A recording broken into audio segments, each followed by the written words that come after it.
brought to you by MNI. For those of you who are not familiar with MNI, I can give you a little snapshot here.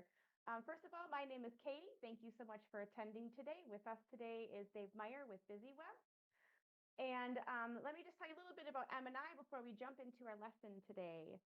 MNI is otherwise known as Manufacturers News. We're the nation's oldest and largest compiler of industrial manufacturing data. For over 100 years, we have been dedicated to connecting buyers and sellers. MNI University is our latest initiative. We believe in the power of knowledge and its ability to transform business and individuals alike. And our goal is to equip you with the skills and insights and inspiration needed to stay ahead in today's fast-paced manufacturing landscape. Our carefully curated courses cover a wide array of topics, from sales and marketing to supply chain management and emerging trends. And we've partnered with industry leaders like Dave and experts to bring you engaging, informative content that you can access at your own pace, wherever you are. So buckle up and get ready to embark on our learning journey today with my friend Dave Meyer of BizzyWeb. Dave, take it away. Thanks, Katie, and welcome and hello, everybody. As we do get going, I know we've got some attendees here, and if you do have questions, feel free to post those in the chat. That does not show up in the recording, so you'll be fine, and we'll be able to interact with you. And for sure, if I can't answer in line today, I'll make sure to get back to you in follow-up after the fact. So as we get going, I want to just share with you a few things about, first, BizzyWeb. As we talk about digital skills for everyday tasks, there are so many things that go into the marketing world of manufacturing and the things that you need to know to connect and to share with your audience. And so as we talk about that today, I'm going to try and flavor that with what the manufacturer needs to know for sharing with their audience. And so as we look at that, it might be important to know where I'm coming from. So I've been doing marketing for manufacturers for 25 years now through my company, BizzyWeb. We're based in Minneapolis, and we would love to chat with you if you do have any specific questions or needs. I have my contact info here.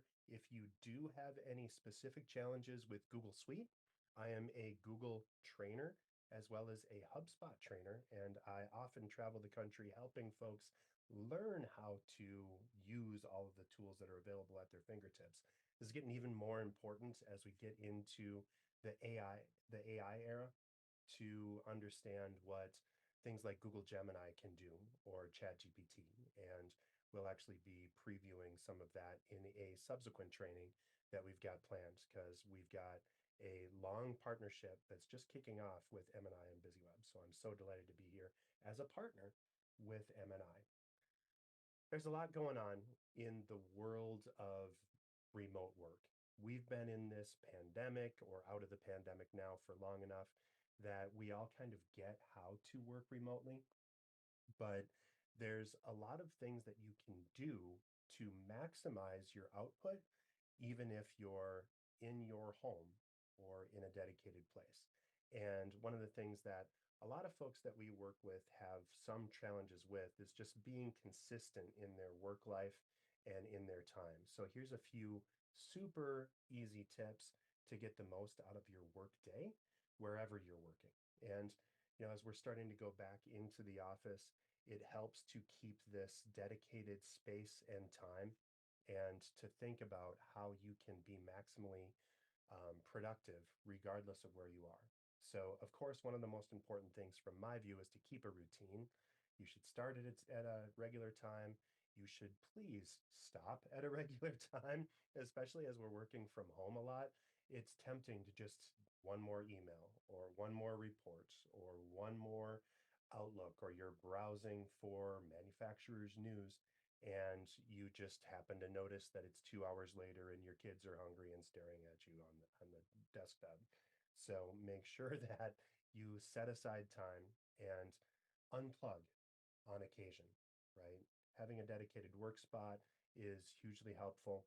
You don't need to have multiple screens. If you have a good laptop, if you have a Mac, for example, and you happen to have an old iPad laying around, any of those any of the iPads that are within like the last 8 years, you can simply set that iPad up next to your MacBook and you can stream to have a second screen just by plugging it in via USB. So you can have multiple screens if you want.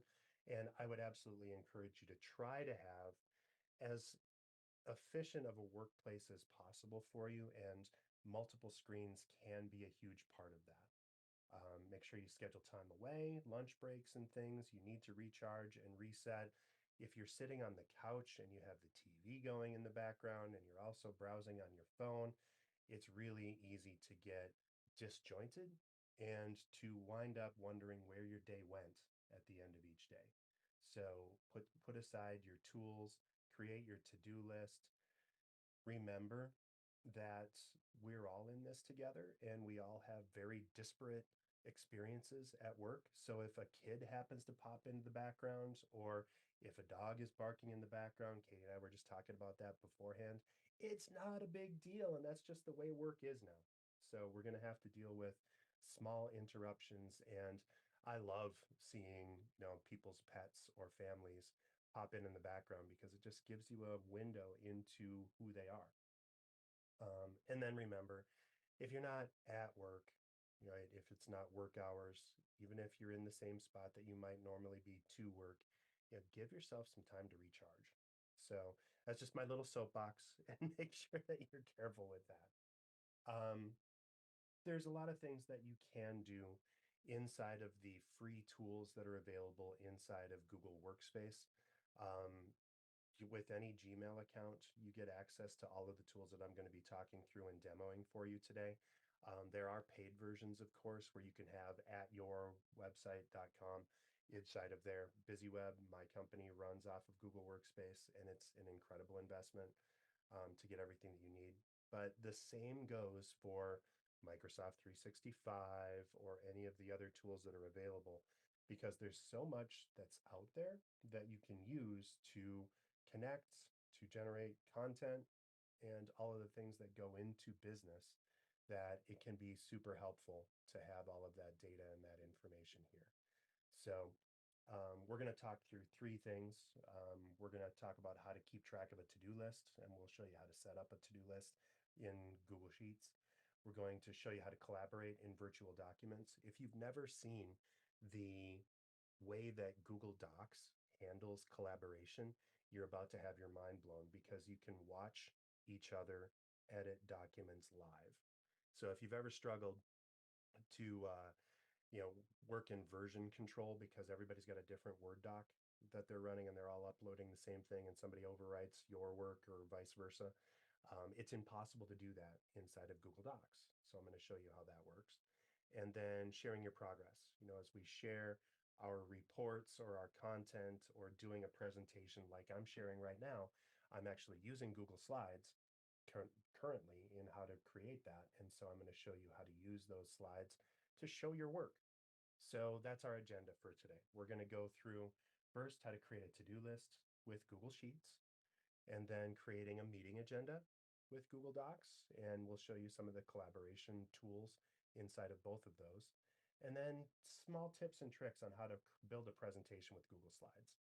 Now, again, the neat part about these tools is, regardless of what your company uses in your business, the tools that are available inside of Google are available to you with any Gmail account. So all you really need to do is have a Google account in order to experience all the things I'm going to talk to you about today. So you go to google.com, and then you'll notice inside of the Google search bar, there's a blue button in the upper right that says sign in. If you don't have a Google account, a Gmail of some sort, it'll prompt you. You can also, depending on the kind of business that you have, you can also assign your email account with your business to a Google ID as well. So you might be able to use that even if your company doesn't use Google for this, and still get access to all the collaboration tools that I'm going to talk to today. And as a side benefit, you can also save all of the Google documents that we're talking about as either Excel files or Microsoft Word files or PowerPoint all you need to do is do a save as, and those collaborate and work back and forth. So even if you don't have access to your work computer with all of your Microsoft licenses, you can create all this stuff for anywhere using Google's tools. All right, so in order to get started, you do need to have that account. If you need to sign up for your Google account, it looks like this. All you need to do is go in, enter your email or phone. Doesn't really matter if you don't have any account at all. You can use a Gmail or create one. There's that create account button or link next to the next button.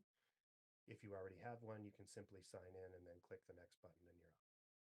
From there, you're just going to type in your password, and then you have access to all of these things, plus quite a bit more. So we're going to talk through the three on the left today, Sheets, Docs, and Slides. But there's also Google Photos, where you can upload lots and lots of photos. If you have an Android device, you essentially have unlimited photos that you can publish or that you can save inside of that tool at a optimized resolution is what they call it. You can keep full resolution photos at a different option, and you have to pay a little bit for that or sign it with your Google Workspace. Google Chrome is the browser for Google, and I'm going to show you a couple of little tips and tricks if we get that far in how to do things like watch and see what the mobile versions of your website look like. And then, of course, if you need mail, there's a lot of handy tips, tricks, and tools inside of Gmail where you can search and interact and connect and even do things like updates and author emails using AI using some of Gemini's tools. So there's a lot of cool stuff that's available inside of there. So that's just all handy and a preview of what's available. So let's do this. And if you're watching the recording along with us today, or as you're here, you can simply follow along. You might want to have a second window open. So if you have two screens, go ahead and open a second window because I'm going to drive you through how to get to some of these things. And it might be fun and handy to have that alongside. So first we're going to get to our Google Drive. And again, what we're going to do is go to google.com, sign in, and then we're going to click on that little, almost looks like a Rubik's Cube. I might be dating myself by calling it a Rubik's Cube, but that little grid thing next to your icon is your apps inside of Google. So you're going to click on that Google Apps, and then you're going to click Google Drive to access a file. So from inside of Google Drive, when you click that button, a pop-up appears, and you're going to have access to all of the Google tools that you or your organization has access to. If you're working in a standard Gmail account, you're going to have slightly fewer probably than what you would have if you have a full Google Workspace account that has access to additional tools, tips, or whatever. But at a minimum, you're probably going to see Google Maps, Gmail, Google Meet, Drive, Calendar, Slides, Docs, and Photos so that you can see all of those things and you can browse between them. And in our case today, we're going to go to Google Drive to access those files. And if you click those icons, it's going to create a new file automatically. So in our case, I'm going to just click in through. It's going to take me through these different steps.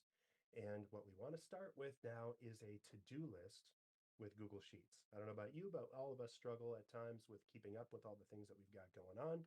My wife and I have two kids, and our youngest just graduated from high school.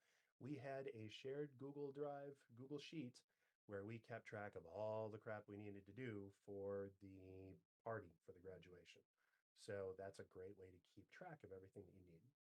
So in our case, we're going to go to Google Sheets. So we've logged into Google.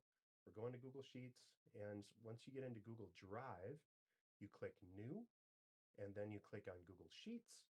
And then you're going to select from a template and click the to-do list. So if I go here, I can see the new button. And then from here, it's going to pop up with a little thing. And then notice on the Google Sheets side, or on that Google Sheets icon, there's a little over arrow, a little chevron that points to the right. If I click that, I'm going to be able to option up to grab from a template. Google Slides, Sheets, and Docs all have templates that are preloaded to do all kinds of stuff, especially for business. There's all kinds of helpful tools, but even in your personal life, like I needed to create a to-do list. So I went into the template and then I selected from my lists. And then the first one right at the top for me, might be different for you, is the to-do list. So I selected that to-do list. And from there, it opened up this. So there's a simple Google sheet that has a templated sheet inside of it. So all I need to do is change the text inside of these. If I click the little checkbox, it automatically puts a line through it so that I know that all of my things have been completed, and I can share that content with people by hitting the share button. And I'm going to talk about that in a little bit. So I shared that with my wife, and then each of us were able to get in and edit that document in real time. So super, super easy. As I go through that, then I can check in and update new content, new files, and then I can add additional tasks just by clicking in the next row, and then adding that. And then I can select, and if I click in that date column, it gives me a date picker. So it's automatically going to give me the right date. I don't have to remember, is that a Wednesday or what is it? Because it just pops up with a brand new screen, and it makes it very easy to add those dates and connections. So from there, I can also give myself more detail. So this is removing items. The animation inside of here is changing or removing items inside of here. So I can just select, I can type new content inside of here, and I can bold or italics or optimize that so that it shows up even better. Inside of that, then, I can also create different content. If I wanted to add a different column, all I need to do is click on that column, and then I can go to Insert, as I've circled in here in the File menu. And then I'm going to get options. I can scroll down to I want to insert a column. So I hover over the column and then one column to the right. Now, if I wanted to do one column to the left, of course, I can do that as well, and it'll pop up right in there. So you can format this. And in this case, what I probably want to do is to say who's responsible for this item, right? So I'm just going to add that in. And then when I do, it's simply going to give me the option to type in there, and then I'm going to put owner up at the top. So once I have that owner, then I can select who's going to be responsible for that content. So Paul is available for this one. Heather's going to create the meeting agenda. Thomas is responsible for something, but we'll see what he's going to get into in that in a second. So super easy. And then you can change, edit, update all of these as well. Now, let's say I really hate green. So all I have to do is highlight the steps or the parts of the Google Sheet that I want to change color in, and then I've highlighted the color box inside of here. So I can do a color picker and select, I want a nice blue instead of this green. So if I do that, it changes it to blue. Super easy, right? You can also do other things like importing images or content, or I can change the um, formatting of different things. So if I have a number of tabulations that I need to make for, dollar amounts inside of something, we did a Google Sheets for my daughter with all of the cards that she got from graduation. And all we did is we entered in the name of the person and what they gave her and the dollar value of any checks or cash that they gave her. And that way she has that at a glance. She was able to tabulate in seconds how much she got for graduation so that she knows what she can budget for. And with a click, it also has access to we uploaded all of the data inside of our mailing list. So she already has the address of that person. So all she has to do is go to that file.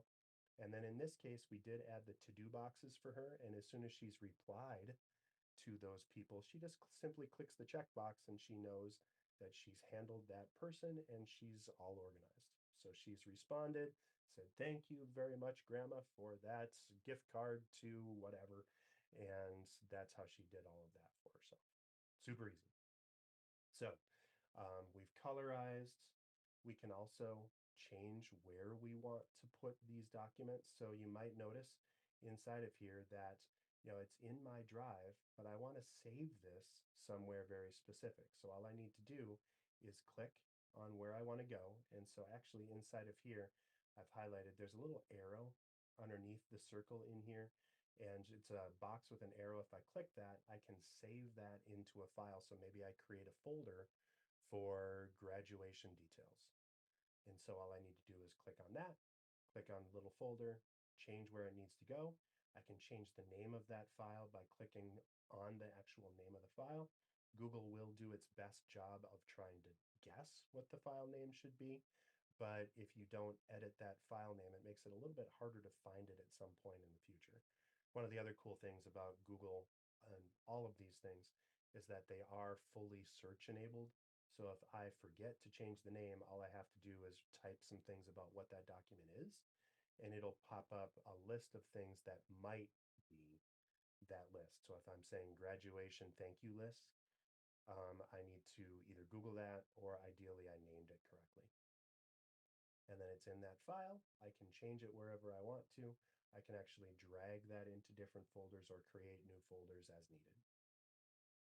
So we've got our to-do list. Next, let's create a meeting agenda. Let's give it a shot to create something to keep everybody up to date. So as we're going through, again, we're going to use the same overview that we did to get to our Google Sheet. We're going to click the new, and then we're going to, in this time, we're going to go to Google Docs and from a template. So I'm selecting plus new. Little pop-up shows up. I go to the chevron over Google Docs, and then it opens up to a little flyout window, and I select from a template. From there, I can see all kinds of different templates, and I can pick which one I want. I want a meeting agenda in this case. So I'm just going to pull up the meeting agenda, and boom, it's up, and it's already got a template. There's a lot of texts inside of here that I'm going to want to change. So if it's a different meeting than a team meeting, I can change that text. I can change the color using the same options that I used before. Just highlight the text, hit the little arrow with the A, or hit the little icon with the A with the orange color under it. That's one of the nice things about Google Docs and all of the Google apps, is that they're pretty intuitive. So I can see that this is red or orange because the little line under the A is red. If I had blue, it would actually show me blue because it already knows what color that is inside of this little A. So super easy. I can change the texts. I can see the different items on the left, and I can change content at any time. All I need to do is go into the text and change it, or I can, of course, delete the entire thing and change the sections and the content to my needs. And if I wanted to save that as a template, I can do that as well. So in this case, I'm adding my text. I don't really like the way that it looks, so I can just highlight that text, and then I can grab, I want that to be a bullet, so I'm simply going to click on the bullet list. I'm going to back up and do that one more time so that you can see what that looks like. If I wanted to change the colors like I did before, I can hit that button. Notice that the text is gray now, and so underneath that little A, there's gray text, so I can see what that preview is, and I can change that at any time to whatever colors I want. In this case, I want it blue again. So now, did Ronnie find these tables or find the tables? I can select that. One thing inside of here, I mentioned that there's collaboration. If I wanted to bring in someone else, in this case, Yara, all I need to do is highlight any text and a little icon pops up with looks like a chat box with a plus sign in it. When you type inside of that, I can send that person a comment. It sends them an email, and then they can click on that and they can collaborate in real time with me. And they can actually be typing at the same time that I am, and I can see them typing. It's kind of creepy and kind of awesome all at once, where you can see what people are doing and what the collaboration is.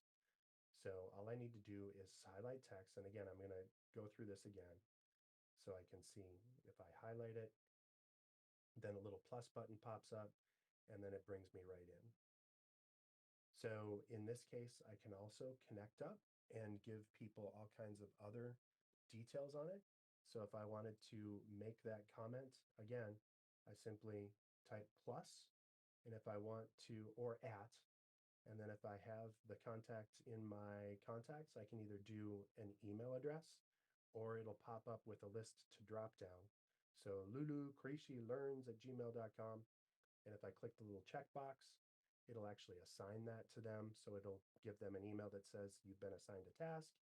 And then they can either reply right in line in the email, or they can click a button to connect. And as soon as I click the assign button, it sends off that email to Lulu. So super fun. And that ages them into this document. So super, super fun. And you can interact and connect back and forth with people. To share files, you're actually going to be able to share an entire file without needing to go in and add a comment. So all I would do is click the share button that you see in the upper right corner here. And then if I click share, then I'm going to select the access level that that person gets. They can be an editor where they can change content and update the document. They can be a viewer where they can just see it and not do anything with it, or they can be a reviewer, in which case they'd be able to highlight text and add their comments, but they can't actually change the document itself. So if you're just looking for feedback from your boss or from someone else that you want to collaborate with, you can give them any of those three access levels. You can share files or entire folders inside of this. So if I wanted to share the agenda, I can simply click the button. If I wanted to share a budget, I can do the same thing. You can add comments and notes as you add in the details for that info. And as soon as you click send, it just sends that person an email. And they can click on that document, update it at will, provide response, review, their input, whatever. And as soon as they click go, you have their feedback and their input. Super, super simple. And if you're used to the Microsoft world where you have to go through all kinds of other things, um, Google or Microsoft Word, especially in 365, has caught up a little bit on some of that, but the collaboration is just so much more intuitive and easy inside of Google Docs. All right, so we've got our to-do list, we've got our tasks, or we've got our meeting agenda. Now let's build a quick presentation. So as I mentioned, I'm actually delivering this content over Google Slides. It's the same thing as Microsoft's PowerPoint, but with a lot more collaboration in mind. You know, there's differences between the two tools, and if you're a diehard PowerPointer, you know, you're going to have a couple of like weird little quirks that you're going to notice, but by and large, all the same tools are available and all the same things work the same way inside of all the collaboration tools. In our case, again, I'm going to go to Google Docs and or Google Drive, and then I'm going to click New, and then I'm going to see another flyout under Google Slides, and then I'm going to go to, again, from a template. And then you've got all of these different templates. So you can see there's general presentations, photo albums, wedding overviews, lookbooks, party invites. There's all kinds of business related things. So PowerPoint presentations, big ideas that you can overview. You can enter and input information, images, all of that stuff, all from inside of these slides. And if you needed to, you can also save it as a PowerPoint or as a Word doc or any of this stuff. Katie actually asked, how does this compare to Canva? And you can do a lot of the same things that you can do in Canva inside of Google Slides, Sheets, or Docs.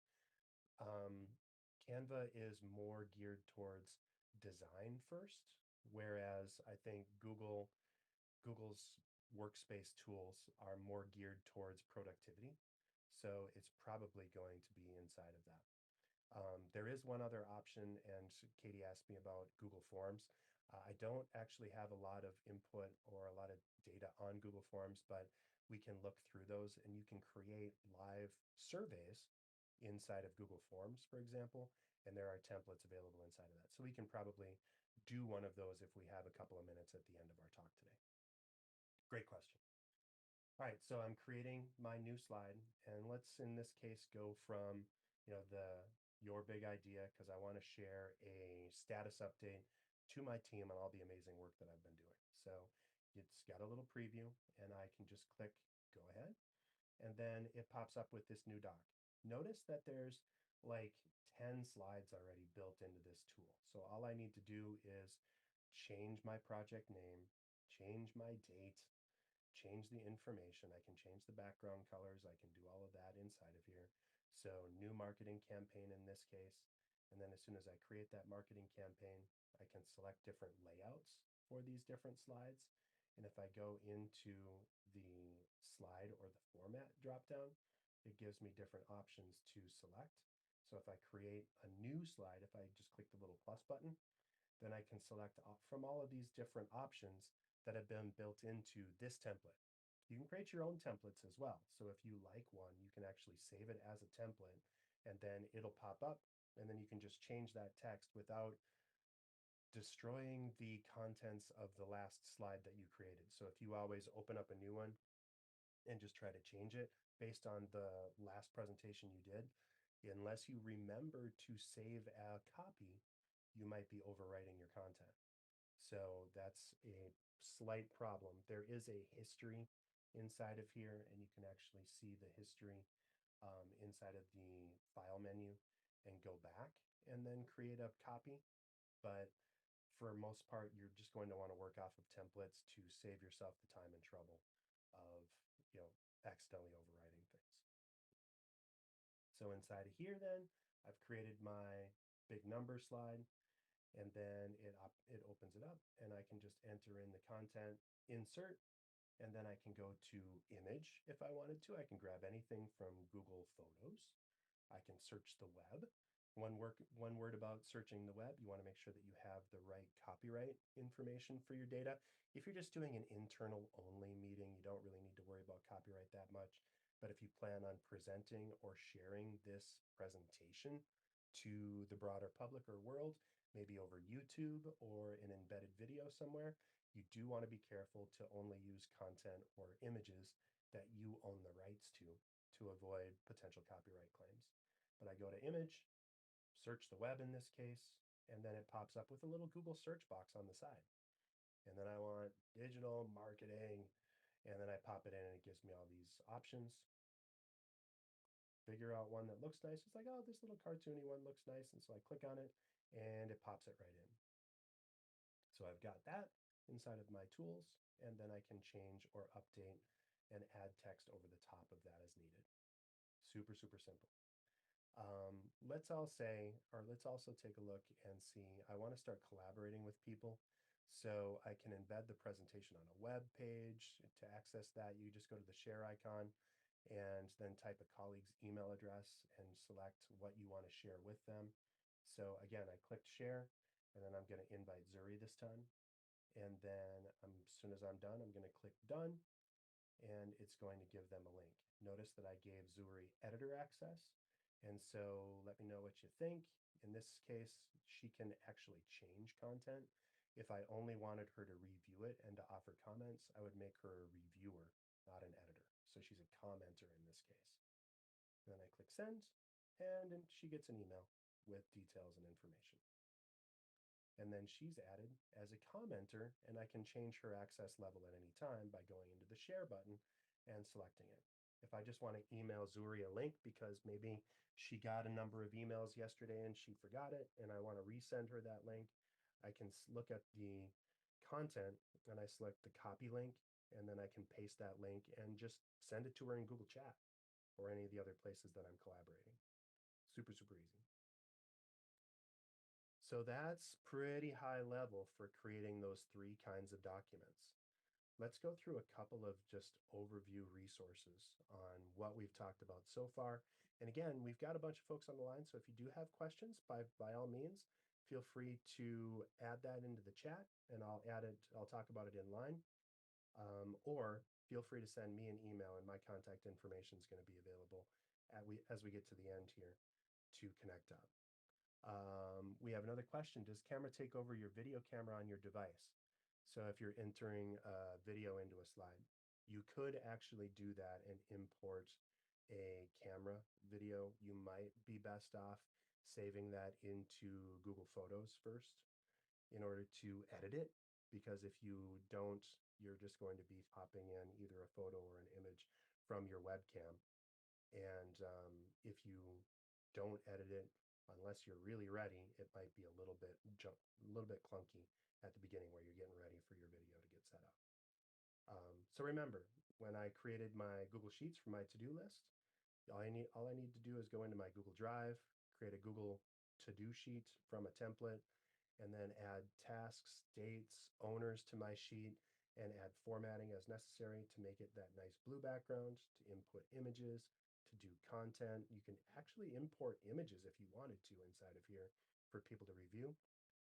But unless you have very specific needs, I would probably stick with tabular data like text and numbers in sheets for the most part, because it can get kind of confusing. You can create documents. And so anytime that you would have been using a Word doc or connecting back and forth, but maybe you need to collaborate with multiple people all at once, it's so much easier to use Google Docs to do that and just share the link and let anybody type in as you're going. So you can change placeholder text on your templates, you can customize colors, you can add comments, and even share entire projects to give people editor access, comment access, or just viewer access. We can create presentations to share our ideas. You can import images and videos, and you can do all of that from either templates or create your own template. And you can see all of that inside of Google Docs. And of course, there's all kinds of other things that you can do. So like Katie asked before, you can create forms to create surveys, and I'll open that up in a second. Sites is actually getting deprecated, so you could create a small one-off website, but much of Google's sites is going away by the end of the year. So you might not want to do too much inside of that because it's kind of going to go away. You can always create calendars and manage schedules. It's super easy to chat or add videos inside of Google Meet with anyone. With any new Google Calendar invite, anytime you add another person to that calendar invite, it automatically gives you the option to include a Google Meet, which is free to your people that you want to connect with. And you can also add Zoom meetings, or, God help us all, you can do Microsoft Teams if you want. But there's all kinds of stuff that you can do to collaborate and to connect. And then, of course, Google Meet or Google Chat lets you collaborate in real time with people as well. And did I mention all of these tools are free? If you have a business that you're running and you need to have collaboration all inside of one email address or inside of one domain, so yourbusiness.com, then you might need to add a paid Google Workspace account. With that also comes a bunch of storage options and collaboration tools. You can review the history a little bit deeper, and you get access to some of the Gemini stuff as well as part of that. There's things like Google Voice, where you can use and create Google phone numbers in your area code, all inside of that. And again, all for free or very inexpensive. If you want to have recorded calls, the Google Voice, I think, is going for $3 or $4 a month right now. So if you wanted to have your cell phone, but have a completely separate phone number that you only use for business, Google Voice at g.co/voice will get you right into that section as well. So as we go through today, for everyone that's live on screen, think about what your action plan is and how you'll use these collaboration tools to either grow your digital skills or just do something for your business. And so if you need to set up a marketing calendar, you can just open up a new Google file and either do that out of Google Sheets or Google Slides, where you can import a calendar and then you can actually drag in or add things. You can create a separate Google Calendar for just your social media posts. I actually do that for all of my talks and topics. I have a separate Google Calendar that I have a different color for my speaking engagements. And then I can just go into my calendar and just say, view only that calendar, and I can view it in digest mode. So I just have a list of my upcoming events, and I don't have to click by week, by week, by week, by week, and search through all of the text inside of it. It just automatically shows me only the things that I'm actually interested in learning about. So that's super easy. And then since it's Google, of course, all of these things are very, very searchable as well. I have a whole bunch of links for things that I've talked about today on this screen. You can either screenshot this, or again, if you ask Katie, we can also share this slide deck with you. All of the registrants from today will be getting a link automatically. But if you're looking for details or tips on how to do better remote work and all of those tools inside of that, grow.google/remote work is great for that. Digital skills to give you a deeper dive into any of the tools that we've talked about, as well as Google Forms and all of the other collaboration tools, is at g.co/applied digital skills. You need more info about Google accounts, info's here. If you need Google Calendar, Docs, or Drive, those are all available on those links. Gmail, of course, is your email collaboration. You can set up a free account at any time. Google Slides, and of course, Workspace. The paid version of Google is at g.co/workspace, and you can see all the details and benefits of using a tool like Google. And by all means, if you have questions, of course, you can get a hold of me as well. So here's a couple of links for me, and then I promised Katie that I was going to talk about Google Forms. So we'll go into a quick screen share and we'll do Google Forms as well. If you need any help from me or want to chat or collaborate, just send me an email at dave@bizzyweb.com. And if you want more info, including all of our upcoming events with MNI, you can see all of that at bizzyweb.com/events, or of course, via the same way that you registered for today's event through the MNI University connections and email newsletter. That's what I have for this. And here's a little bit more contact info for me if you need it. And then since I did promise to look at Google Forms, let's do that. So inside of here, again, if I wanted to create something, I want to do this live, I can go to a new folder or I can go to Google Docs. And when I hover over those chevrons, I can see all of the different pop-ups. And in this case, if I wanted to create a new form, I could do a blank form, a blank quiz, or from a template. And so if I click from a template, this is going to give me some templates. I have Google Workspace, so it actually gives me my option to pick just from the ones that my organization has created. In this case, I'm going to do general, and then there's separated out by sections. There's work forms, personal forms, education forms. So for work forms, I can do event feedback, order forms, job application, work request, customer feedback, and you can import these forms on any web page. So it's actually going to give you the content that you need. So in my case, if I wanted to do an event feedback form, seems like a fun one for today, I just click it. It does a little Google circle for a second, and then it pops up the form. I change all the text that I want. How satisfied were you with this event? And it lets people select. And as soon as I click in this, I can change it. Not very, very much. I can select on 1 to 5, 1 to 10. If I wanted to add an additional item, I can simply create that by typing in more content. Uh, so 1 or 0, how satisfied were you? And linear scale, I can also choose between different grids, date, time, feedback, multiple choice, checkboxes, drop downs, or even let people upload files. So if you want them to shoot or to show you a picture of something, or upload your document, upload your resume in PDF format, I can do that all here. How relevant did you think this was for your job? What were your takeaways? Short answer text. If I wanted to change this, again, I can just simply click inside of here and I can change it from short answer to paragraph, or I can select checkboxes. And in that case, option 1, what were your key takeaways? Learned a lot. And then that's their only option. If I wanted to make sure that they checked that or answered that, I can simply click the required button here.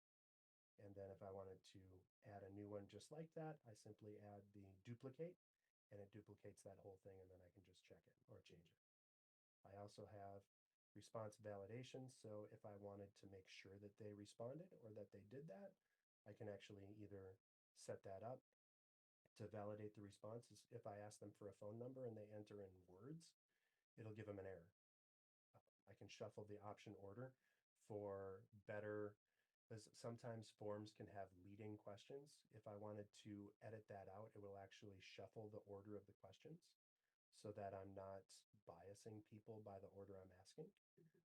And there's all kinds of other options, of course, as well. So when I'm done with this, I can see responses. I don't have any responses because I'm not doing anything here. There's a link to the Google Sheet where it's all tabulated.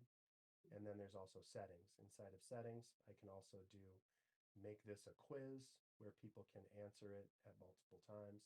I can manage how responses are handled. I can collect email addresses or not. I can send responders a copy of their content or not. And then presentation, I can see a progress bar, a shuffle question order. I can send a confirmation message, says, thank you so much for your feedback. We'll be getting back to you in a couple of days, and all of that. So all of that is available inside of here and super easy to connect and to integrate. So that's Google Forms. Great question, and thanks for the feedback, Katie. And if you have more detail or information, well, here's how to get a hold of me. And again, I hope this helped you out, and I can't wait to see you next time for our next MNI event. Thanks so much, Dave, for your time and for all the information. I know I had a ton of questions. I took a bunch of notes. So I super appreciate it. I was going to ask you, I know I don't want to take up too much of your time, but maybe sometime we can talk about the Google Calendar and the things you can do with it. Mm-hmm. I know that my marketing team uses the Google Calendar, and it's Greek to me. Very confusing, I think. So I think that if I could use help with that, maybe others could also. So maybe we can talk about that. Absolutely. I like the agenda. I like that the collaboration is in real time, and you can actually see people typing. I was introduced to this from a partner that we had when I first started working with them. They were doing it, and I was like, I can see you when you're typing. This is super weird. But Mm-hmm. it made the work right there in front of your face while you're talking Yeah, on the phone. And I'm in Wisconsin and they're in, Mississippi. So that was nice. So I like it's the super fun. collaboration. Yeah, the Yeah. collaboration is neat. The content is great. Hard to beat the price, especially if you're just using this for yourself. And there's all kinds of opportunities to grow, change, learn. One other thing is there are an entire library of videos and trainings, both on YouTube in general, if you just search for Google Sheets, Google Forms, any of that stuff, or if you go to youtube.com/BizzyWeb, BizzyWeb, I have 4 different playlists of different trainings around these things. And so you can see all of that as well. Do you also do training on the Microsoft products? We don't. It changes a lot, honestly, and um, almost everything inside of the Microsoft products requires a license. And so, like, you're not going to just jump onto Microsoft and do this for free. And so, Right. if your business is already using it, then having that training is there. And actually, LinkedIn has a massive library of Microsoft training because Microsoft actually owns or has a significant stake in LinkedIn Learning.